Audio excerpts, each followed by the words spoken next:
من علم فيه وتعلم من أكرمه فهو مكرم وجزاء الحسنى إحسان. طبتم يا أهل القرآن. اعوذ باللہ من الشیطان الرجیم. بسم اللہ الرحمن الرحیم.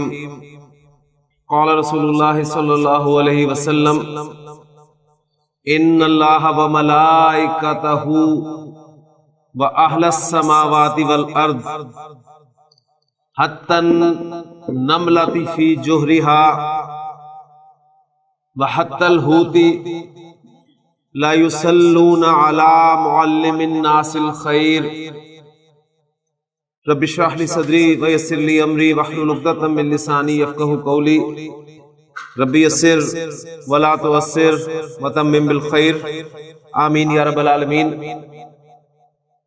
بہت خوبصورت حدیث میں نے آپ کے سامنے بیان کی ہے جس میں اللہ کے رسول صلی اللہ علیہ وسلم نے ارشاد فرمایا کہ ان اللہ وملائکتہ، یقیناً اللہ اور اس کے فرشتے، وَأَهْلَ السَّمَاوَاتِ وَالْأَرْضِ، اور آسمان و زمین کی تمام مخلوق، یعنی آسمان و زمین والے، اور پھر اس میں حَتَّى النَّمْلَةِ فِي جُحْرِهَا، یہاں تک کہ چیونٹی اپنے بل میں، وَحَتَّى الْحُوتِ، اور یہاں تک کہ مچھلی، یہ کیا کرتے ہیں؟ لا یصلون علی معلم الناس الخیر، لوگوں کو خیر کی تعلیم دینے والے کے لیے رحمت کی دعا کرتے ہیں. اللہ تعالیٰ تو خود رحمت فرماتا ہے، لیکن اس کے فرشتے اور آسمان و زمین کی تمام مخلوقات، اور ان مخلوقات میں دو مخلوقات کو آپ سے نے خاص طور پہ منشن کیا، یعنی چیونٹی جس کی طرف انسان کا ذہن بھی نہیں جا سکتا، انتہائی حقیر سا کیڑا ہے، اور وہ چیونٹی اپنے بل میں ہو، وہ بھی، اور مچھلی پانی میں، یہ لوگوں کو خیر کی تعلیم دینے والے کے لیے اللہ سے رحمت کی دعا کرتے ہیں. تو بہت بڑا میں سمجھتا ہوں کہ ایک اوپن پلیٹ فارم ہے ہم سب کے لیے کہ آئیں اور لوگوں کو بھلائی کی باتیں بتائیں، تاکہ ہم اللہ کی براہ راست رحمت کے حقدار ٹھہرے، اور اللہ کے فرشتوں اور اس کی تمام مخلوقات جو ہیں وہ بھی ہمارے حق میں اللہ تعالیٰ سے رحمت کی دعا کرے. اللہ تعالیٰ عمل کرنے کی توفیق عطا فرمائے. آج ہمارا سبق جو ہے وہ جملہ اسمیہ میں زور پیدا کرنا، جملہ اسمیہ میں تاکید پیدا کرنا، اس حوالے سے ہے. کل ہم اس کی ابتدا کر چکے ہیں الحمدللہ، اور اس اعتبار سے ابتدا کر چکے ہیں کہ ہم نے دیکھا تھا کہ جملہ اسمیہ میں جو جملہ اسمیہ کے دو بنیادی اجزاء ہیں، مبتدا اور خبر، اور پھر خبر کی غیر موجودگی میں جار مجرور کا خبر کے طور پر آنا.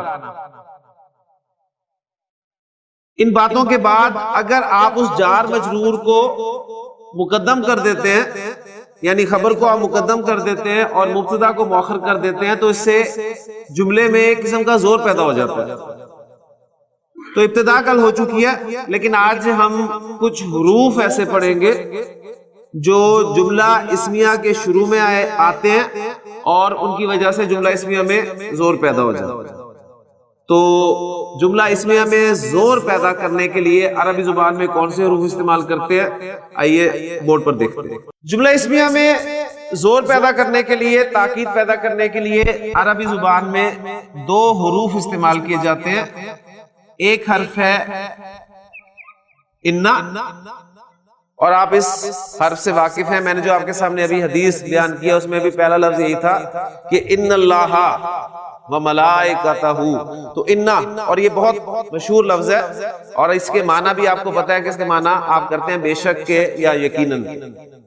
تو انا ایک حرف ہو گیا، اور دوسرا حرف ہے لام، اور یہ لام جو ہے یہ زبر والا لام،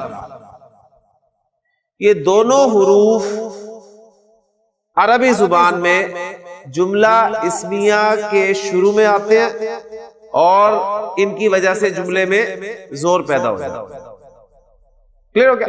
اچھا، ان میں جو انا ہے یہ کثرت سے استعمال ہوتا ہے، اس کا استعمال بہت زیادہ آپ کو ملے گا، جبکہ جو لام ہے اس کا استعمال قرآن مجید میں اگرچہ ہے، ایگزامپلز آپ کے سامنے آئیں گی انشاءاللہ تعالی، لیکن انا کی نسبت یہ کم استعمال ہوتا ہے جملہ اسمیہ کے شروع میں، کیونکہ میں نے بات کی ہے کہ دونوں حروف آپ کے آئیں گے، یا آپ انا لے آئیں شروع میں یا لام لے آئیں شروع میں، دونوں کے جملہ اسمیہ کے شروع میں آنے سے جملہ اسمیہ میں زور پیدا ہو جائے گا. ٹھیک ہے؟ مثلا میں اب سٹارٹ لیتا ہوں، میرے پاس سادہ جملہ ہے زید صالح. سادہ سے مراد یہ ہے کہ اس میں کوئی زور نہیں ہے، اس میں سوال نہیں ہے، اس میں نفی آپ کو نہیں نظر آ رہی، اس حوالے سے یعنی ایک پوزیٹیو سینٹنس ہے آپ کا یہ، زید صالح، زید نیک ہے. میں اس جملے میں زور پیدا کرنا چاہتا ہوں تو میں اس جملے کے شروع میں انا حرف جو ہے یہ استعمال کروں گا. جب انا جملہ اسمیہ کے شروع میں آئے گا تو یہ زور پیدا کرنے کے ساتھ ساتھ جملہ اسمیہ میں ایک اعرابی تبدیلی بھی لائے گا، اور وہ اعرابی تبدیلی یہ لائے گا کہ جملہ اسمیہ کو جو مبتدا ہے، اصلاً مبتدا کس اعرابی حالت میں ہوتا ہے؟ حالت رفع میں ہوتا ہے. انا کی وجہ سے جملہ اسمیہ کا مبتدا حالت نصب میں چلا جائے گا. تو آج آپ نے کسی بھی اسم کے حالت نصب میں جانے کی پہلی وجہ دیکھی، یعنی ابھی تک ہمارے سامنے کوئی اسم حالت نصب میں نہیں آیا تھا، تو آج آپ نے دیکھا کہ انا یہ جملہ اسمیہ کے شروع میں آتا ہے اور مبتدا کو حالت نصب میں لے جاتا ہے.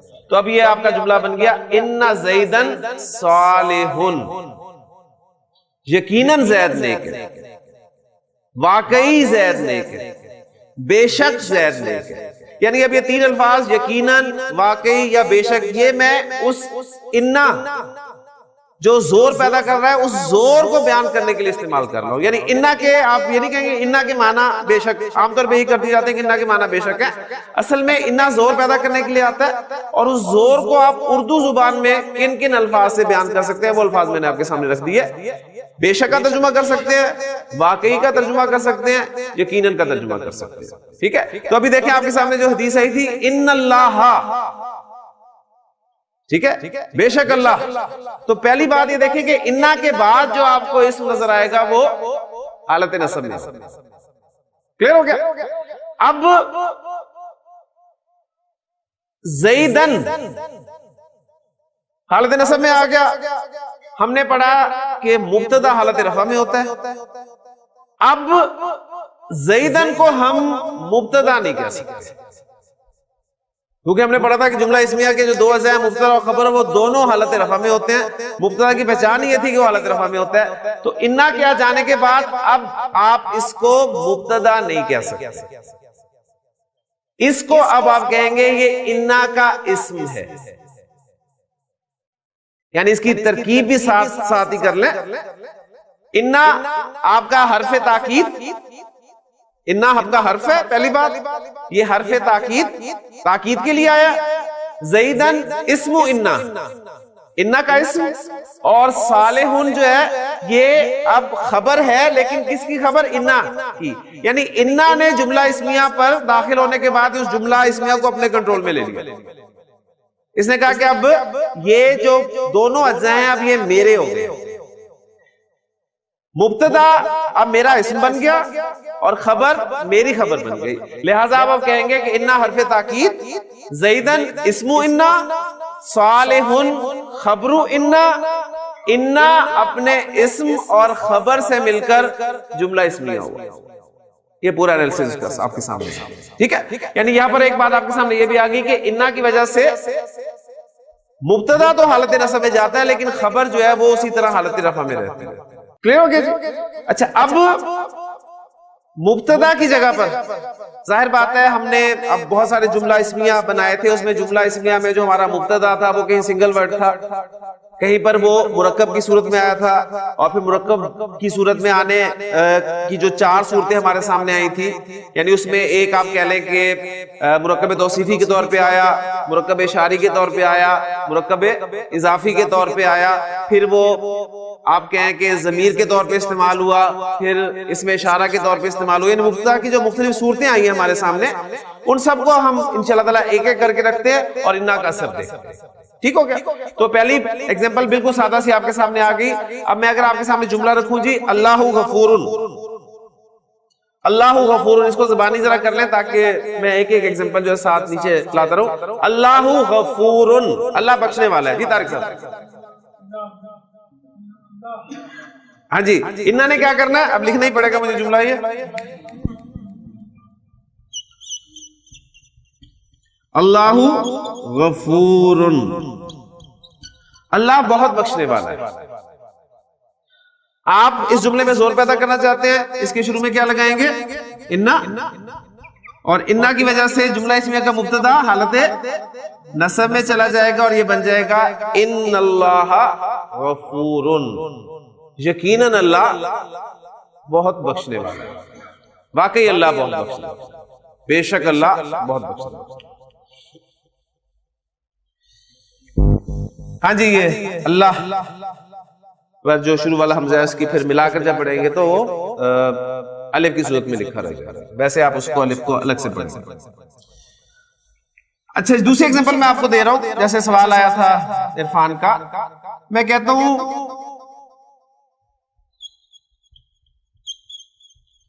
الولد الطویل،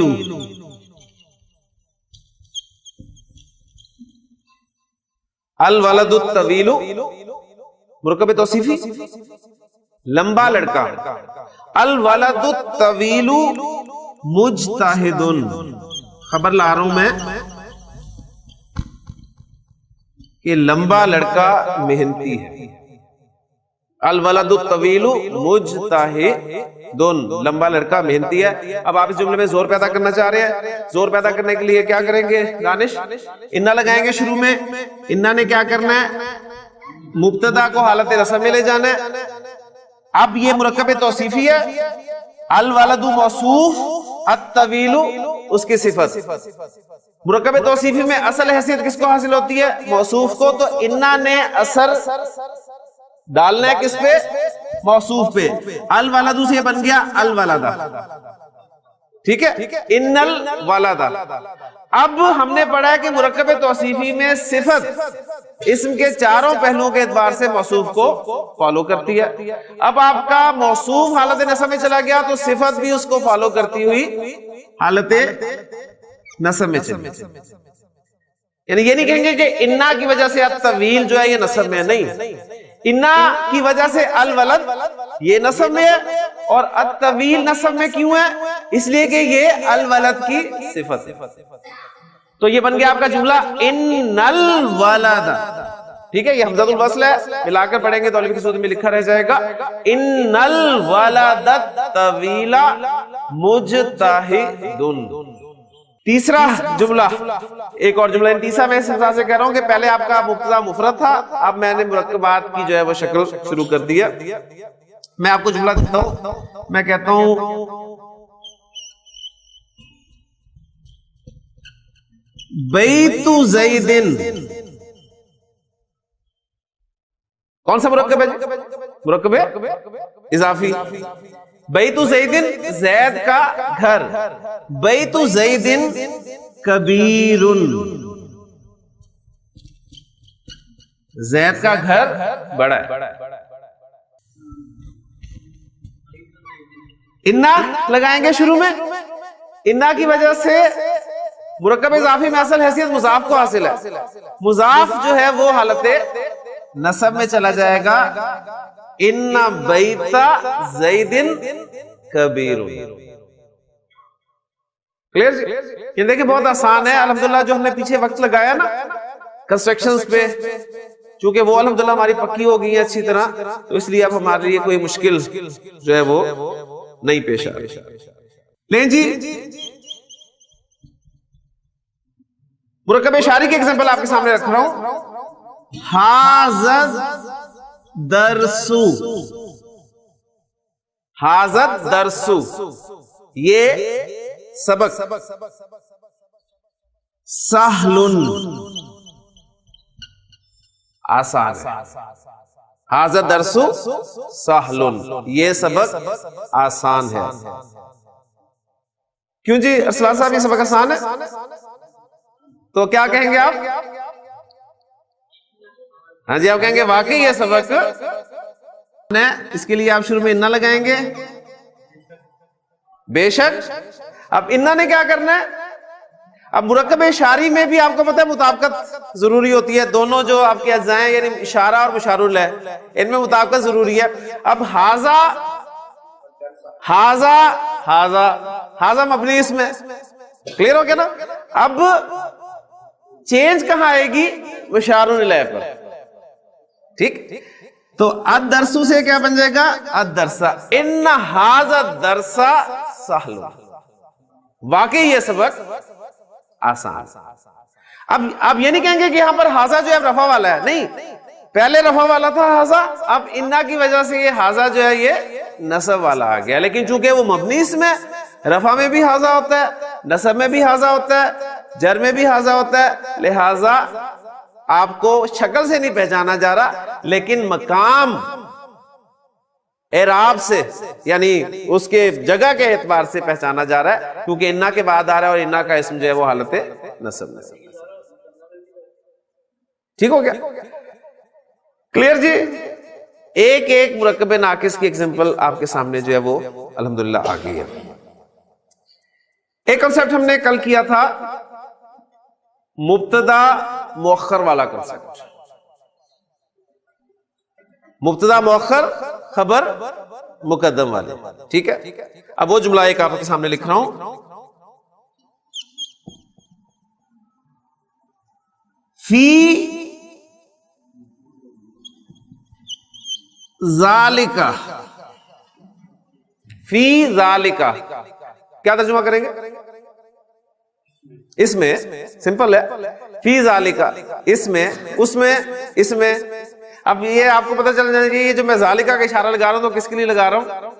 یہ میں کسی عظیم چیز کے لیے لگا رہا ہوں تو اس سے مراد قرآن ہے.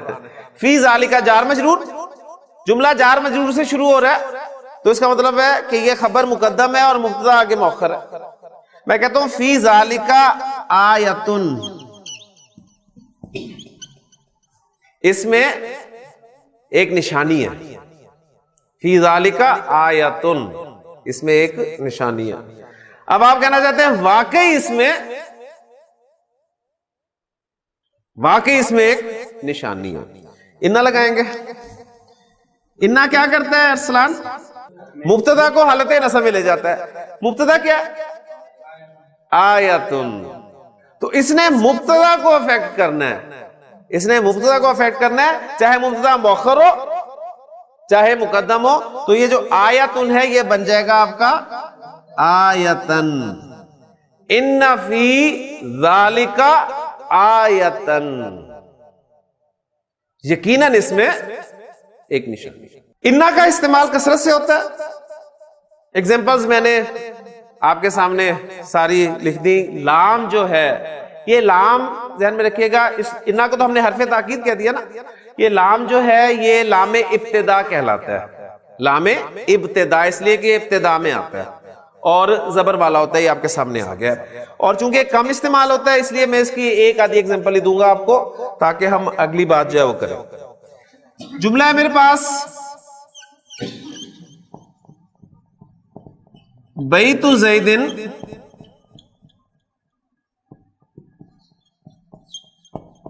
اجملو.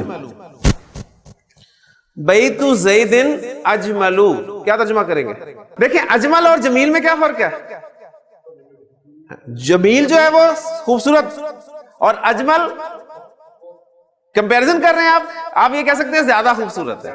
ٹھیک ہے نا. تو بیت زید اجملو زید کا گھر زیادہ خوبصورت ہے. اب آپ اس جملے میں زور پیدا کرنا چاہتے ہیں تو انا سے ہم نے پہلے کر لیا، زید کے گھر کو اس وقت بڑا کیا تھا. اب یہاں پر میں لام جو ہے لام ابتدا لگاؤں گا زبر والا، اور یہ جو لام ابتدا ہے یہ کوئی اعرابی تبدیلی نہیں لے کے آتا. انا تو نصب میں لے جاتا تھا نا، ایگزامپل ساری آپ کے سامنے موجود ہیں، لیکن یہ لام ابتدا جو ہے یہ کوئی اعرابی تبدیلی نہیں لاتا. جملہ آپ کا بن جائے گا لبیت زید اجمل، لبیت زید اجمل. ترجمہ وہی ہوگا یقیناً، واقعی، بے شک زید کا گھر زیادہ خوبصورت ہے. ٹھیک ہے، آپ اسے انا کے ساتھ بھی کر سکتے تھے، آپ نے اس کے شروع میں لام ابتدا لگا دیا، لیکن میں عرض کر چکا ہوں کہ لام ابتدا جو ہے یہ کم استعمال ہوتا ہے، انا فریکوینٹلی استعمال ہوتا ہے، اور لام ابتدا کے حوالے سے کچھ ریسٹرکشنز بھی ہیں، اس میں ابھی آپ کو الجھانا نہیں چاہتا. سمپلی آپ جملے میں زور پیدا کرنا چاہتے ہیں تو انا آپ استعمال کریں بے فکر ہو کر. بس جو باتیں آپ نے ذہن میں رکھنی ہے کہ انا کے جملہ اسمیہ پر داخل ہونے سے جملہ اسمیہ کا مبتدا حالت نصب میں چلا جاتا ہے، خبر حالت رفع میں رہتی ہے، اور انا کے داخل ہونے کے بعد جملہ اسمیہ کے اجزاء جو ہیں اب مبتدا اور خبر نہیں کہلاتے بلکہ انا کا اسم اور انا کی خبر کہلاتے. کلیئر ہو گیا جی؟ جملہ اسم عربی زبان میں زور بہت زیادہ ہے، اور یہ زور آپ یقین مانیں آپ جب تک گرامر نہیں پڑھیں گے آپ کو پتہ نہیں چل سکتا زور کہاں ہے، کیسے ہے. اس کو آپ محسوس کر سکتے ہیں. بعض اوقات آپ کے پاس الفاظ نہیں ہوں گے اس زور کو ادا کرنے کے لیے، آپ صرف اسے محسوس کریں گے اور انجوائے کریں گے. زور پیدا ہو گیا جملے میں. اب میں چاہتا ہوں کہ اس جملے میں مزید زور پیدا کروں. زید صالح تھا، میں نے زور پیدا کیا، انا لگا دیا، انا زیدن صالح. لیکن میں چاہتا ہوں کہ اس میں اور زور پیدا کروں، اس میں اور زور پیدا کروں. تو میرے پاس زور پیدا کرنے کے لیے کتنے حروف ہیں؟ 2، انا اور لام. تو میں ایسا کروں گا دونوں حروف استعمال کر دوں گا. ٹھیک ہے، زیادہ زور پیدا کرنے کے لیے دونوں حروف استعمال کروں گا، انا بھی کروں گا اور لام بھی کروں گا. اچھا، اب مسئلہ یہ ہے کہ انا اور لام یہ دونوں اکٹھے نہیں آ سکتے. انا اور لام دونوں اکٹھے نہیں آ سکتے، اس لیے مجبوراً مجھے کسی ایک حرف کو آگے کرنا پڑے گا، یعنی ایک کو شروع میں لانا پڑے گا اور دوسرے حرف کو آگے کر دینا پڑے گا. اچھا، بات کلیئر ہو رہی ہے؟ پھر اگلی بات، اب انا جو ہے یہ ہمیشہ شروع میں آتا ہے. انا کہتا ہے میں نے تو شروع میں آنا ہے، صحیح. لام کو جو ہے پھر آگے کھسکا دیا جاتا ہے. بات کلیئر ہوگی؟ اب بات کو دہرائیں. جملہ اسمیہ میں ڈبل زور پیدا کرنا چاہتا ہوں تو میں دونوں حروف انا اور لام استعمال کروں گا. اب دونوں حروف چونکہ ساتھ ساتھ نہیں آ سکتے اور انا کی ریکوائرمنٹ ہے شروع میں آنا، لہٰذا میں انا کو شروع میں رکھوں گا اور لام کو آگے ٹرانسفر کر دوں گا. اب لام اس جملے میں استعمال کرنا چاہتا ہوں تو وہ آگے ٹرانسفر کہاں ہوگا؟ اس میں خبر پر چلا جائے گا نا. تو یہ آپ کا آ گیا ان زیدن لصالح، ان زیدن لصالح. اور یہ لام کے بارے میں ہم پڑھ چکے ہیں کہ لام ابتدا جو تھا یہ کوئی اعرابی تبدیلی نہیں لیا. اچھا، اب بات کلیئر ہوگی یہاں تک؟ اب یہاں پر تو ہم اسے نام دے رہے تھے لام ابتدا. کیوں دے رہے تھے؟ کہ ابتدا میں آ رہا تھا. اب یہ ابتدا میں آ رہا ہے، ابتدا میں نہیں آ رہا، یہ آگے سلپ ہو گیا. اب اس کا نام بھی لام ابتدا نہیں رہے گا، اس کا نام لام ابتدا نہیں رہے گا بلکہ اس کا نام ہو جائے گا لام مزاحلہ کا. لکھ دیتا ہوں، بڑا مشکل سا نام ہے. ہاں جی، یعنی اس لام کے 2 نام آپ کے سامنے آ جائیں گے، ایک لام ابتدا اور ایک لام مزاحلہ. مزاحلہ کے معنی ہوتے ہیں ڈسپلیسڈ، اس کو آپ نے آگے کھسکا دیا. اور چونکہ اتنا مشکل ہے مزاحلہ آپ کے لیے کہنا مشکل ہوگا، اس لیے آسانی کے لیے ہم اس لام کو لام تاکید کہہ دیں گے. شروع میں آئے تو آپ اسے لام تاکید کہہ سکتے ہیں شروع میں بھی کہ لام تاکید ہے، درمیان میں آ رہا ہے تو بھی لام تاکید کہہ دے، لیکن ان کے اصل نام آپ کو پتا ہونے چاہیے کہ جب یہ شروع میں آ رہا ہے تو اس کا نام لام ابتدا ہے، اور جب یہ آگے کھسک گیا تو اب اس کو لام مزالقہ کہا جاتا ہے. ٹھیک ہے، یہ ذرا ٹیکنیکل سی انفارمیشن تھی، بہرحال بات ویسے آسان ہے. تو ان زیدن لصالح، اب ترجمہ کریں. ٹھیک ہے نا. اب دیکھیں آپ کو اردو میں ضرورت ہے کچھ الفاظ کی. زید صالح، زید نیک ہے. ان زیدن صالح، واقعی زید نیک ہے. ان زیدن لصالح، واقعی زید بہت نیک ہے. کچھ نہ کچھ الفاظ آپ کو ایڈ کرنے پڑیں گے. کلیئر ہو گیا نا. آگے ہے جی، اللہ غفور تھا، ان اللہ غفور، ڈبل زور پیدا کرنا چاہتے ہیں، لام استعمال کریں. لام سلپ ہو کے کہاں چلا جائے گا؟ خبر پر چلا جائے گا. ان اللہ لغفور، ان اللہ لغفور. اللہ غفور، اللہ بہت بخشنے والا ہے. غفور لفظ میں بہت کا مفہوم پہلے ہی شامل ہے. انا لگا ان اللہ غفور، واقعی اللہ بہت بخشنے والا ہے. لام لگ گیا ان اللہ لغفور، کرے ترجمہ. اب آپ کا ترجمہ ختم ہو جائے گا، یعنی اب آپ کو صرف محسوس کرنا ہوگا. قرآن کے الفاظ یہ سارے قرآن کی کنسٹرکشنز ہیں، لیکن میں آپ کو بتا یہ رہا ہوں کہ آپ دیکھیں ترجمہ کرنا کتنا مشکل ہے عربی زبان کا. عربی کو آپ اصل میں صرف جذب کر سکتے ہیں کہ یہاں پر کس انداز میں جو ہے وہ بات کی گئی. ان اللہ لغفور. جی عرفان، ان الولد الطویل مجتہد، واقعی لمبا لڑکا محنتی. آپ اس میں اور زور پیدا کرنا چاہتے ہیں، کیا کریں گے؟ لام استعمال کریں گے. لام کہاں آ جائے گا؟ خبر پر آ جائے گا، اور یہ بن جائے گا ان الولد الطویل لمجتہد. اب میں ترجمہ نہیں کروں گا، ترجمہ میں نہیں کروں گا، آپ کو بس پتا ہونا چاہیے کہ یہاں پر کس درجے میں زور ہے. ان بیت زید کبیر، ان بیت زید لکبیر، ان ھذا الدرس سہل، ان ھذا الدرس لسہل، ان فی ذلک آیۃ، ان فی ذلک لآیۃ. قرآن مجید میں کثرت سے استعمال ہے ان فی ذالک لآیۃ. ٹھیک ہے، تو یہ کنسٹرکشن آپ کے سامنے کلیئر ہو گیا.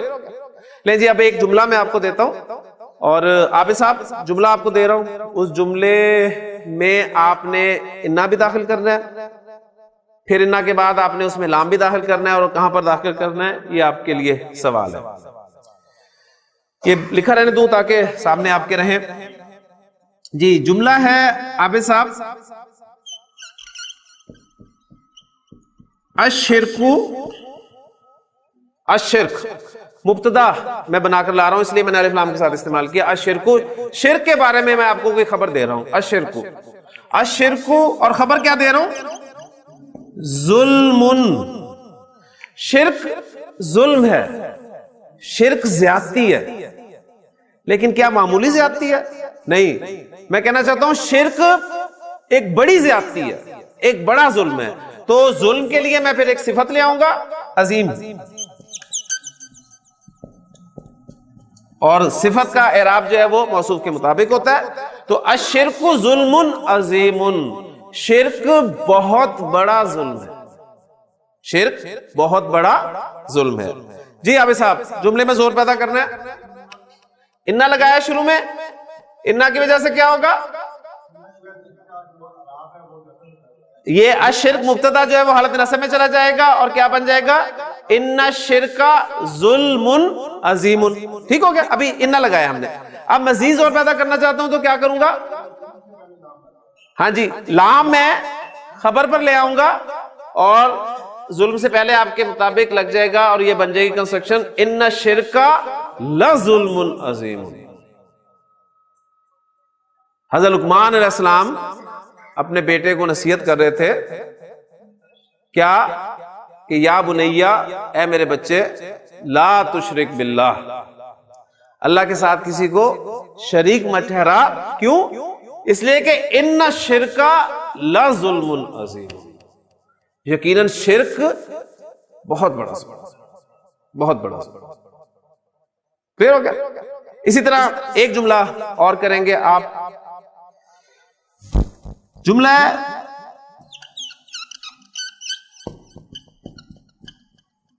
میں جملہ بنا رہا ہوں، جملہ اسمیہ، اور پہلا لفظ میں نے یہ لکھا ہے، تو آپ کے خیال میں کون سا مرکب لانا چاہ رہا ہوں میں؟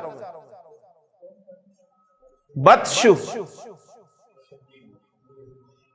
کون سا مرکب بنانا چاہ رہا ہوں؟ مرکب اضافی بنانا چاہ رہا ہوں۔ کیسے پتہ چلا؟ میں نے الف لام بھی داخل نہیں کیا اور تنوین بھی نہیں لے کے آیا، تو آپ کا ذہن گیا کہ مرکب اضافی والی شکل بن رہی ہے، اور وہ کنفرم آپ نے کر دیا آگے اسم کو جر میں دیکھ کے۔ بطشو ربی کا، تیرے رب کی پکڑ، تیرے رب کی پکڑ شدید، تیرے رب کی پکڑ سخت ہے۔ جی انا لگ گیا شروع میں زور کے لیے، انا کی وجہ سے کیا ہوگا؟ بطشو کیا بن جائے گا؟ بطشا۔ انا بطشا ربی کا شدید، اور زور پیدا کرنا چاہتے ہیں تو خبر پر بھی لام داخل کر دے، لام تاکید، تو جملہ آپ کے سامنے آ گیا، انا بطشا ربی کا لشدید۔ ترجمہ آپ کے حوالے آپ کریں گے، اور یہ جب آپ تراجم دیکھیں گے تو آپ کو پتہ لگے گا کس ہمارے بزرگ نے جو ہے وہ واقعی وہ زور کو جو ادا کیا اور کس انداز سے ادا کیا ہے۔ انشاءاللہ تعالیٰ یہ بہت اہم ٹاپک ہے، اور آپ دیکھیں گے کہ بہت زیادہ قرآن میں استعمال ہوا ہے۔ کل مزید ایگزامپل کے ساتھ انشاءاللہ تعالیٰ دوبارہ اس سبق کو لے کے چلیں گے۔ سبحانک اللہم و بحمدک، اشہد ان لا الہ الا انت، استغفرک و اتوب الیک۔ من علم فيه وتعلم من أكرمه فهو مكرم وجزاء الحسنى إحسان. طبتم يا أهل القرآن.